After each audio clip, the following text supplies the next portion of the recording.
Netherlands లో వేళ్ల ఏళ్ల నాటి బంగారు హెల్మెట్ దొంగలు చోరీ చేశారు. ఈ హెల్మెట్ ఎట్లాగైనా చేజిక్కించుకోవాలని గట్టిగా డిసైడ్ అయ్యారు. ఇందుకోసం పక్కాగా స్కెచ్ చేసి ప్లాన్ ను ఎగ్జిక్యూట్ చేయడంలో సక్సెస్ అయ్యారు. ఫైనల్లీ గోల్డెన్ హెల్మెట్ తో పరారయ్యారు.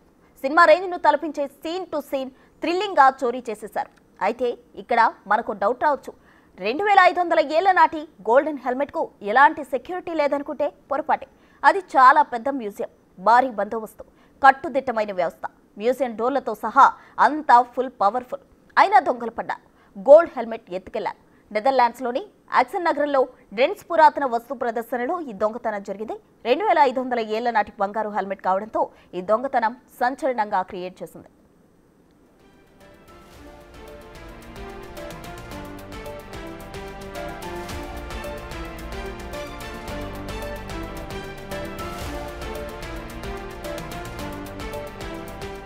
ఫస్ట్ మ్యూజియం దగ్గరకు ముసుగులేసుకుని దొంగల ముఠ ఎంట్రీ ఇచ్చింది. మ్యూజియం భారీ తలుపును హోల్స్ మెషిన్ ఇనుప రాడ్లతో తెరిచేశారు. అయితే లోపల వైపు మరో పెద్ద తలుపు ఉంటుంది. దీన్ని తెరవడం అంత ఈజీ అయితే కాదు. దొంగలకు మ్యూజియాన్ని ముందే విజిట్ చేసి ఉండొచ్చు, లేదా మ్యూజియం గురించి పిన్ టు పిన్ స్టడీ చేసి ఉండొచ్చు. అందుకే వారికి వెంటనే భారీ మిషన్లతో పాటు బాంబులు తెచ్చుకున్నారు. లోపల ఉన్న మరో భారీ తలుపుకు బాంబు అమర్చి పేల్చి పడేశారు. దీంతో డోర్ ముక్కలైంది. ఇక తలుపు ఓపెన్ అవడంతో లోపలికెళ్లి మ్యూజియంలోని 4 ముఖ్యమైన వస్తువులు తీసుకుని జంప్ అయ్యారు. అయితే చోరీకి గురైన వాటిలో 2500 ఏళ్ల నాటి పుత్తడితో చేసిన హెల్మెట్ ఉండడంతో ఈ దొంగతనం ఇంత హైలైట్ అయింది.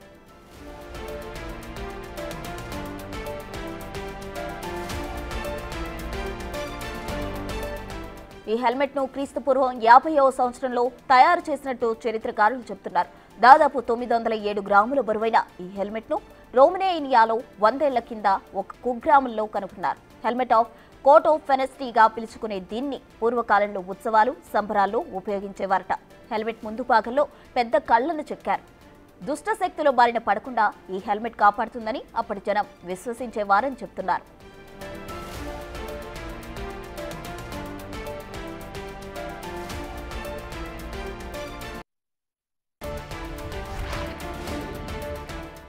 ఈ హెల్మెట్ కు చాలా స్పెషాలిటీస్ ఉన్నాయి. జంతువధ చేస్తున్నట్టు హెల్మెట్ బ్యాక్ సైడ్ చెక్కినట్టు పిక్చర్ చూస్తే తెలుస్తోంది. ఇది తమ సంస్కృతికి సంబంధించిందని, ఇది వెలకట్టలేని అతి ప్రాచీన కళాఖండమని చోరీ తర్వాత రొమేనియా ప్రభుత్వం తెలిపింది. గోల్డెన్ హెల్మెట్ తో పాటు డిసైన్ల రాజ్యానికి చెందిన ఆనాటి రాయల్ బ్రేస్లెట్ సహా 3 వస్తువులు చోరీ చేసినట్టు అధికారులు తెలిపారు. అయితే ఈ చోరీని నెదర్లాండ్ సర్కార్ సీరియస్ గా తీసుకుంది. ఎలాగైనా దొంగలను పట్టుకునేందుకు పోలీసులు రంగంలోకి దిగారు. నిందితుల కోసం ముమ్మరంగా గాలిస్తున్నారు.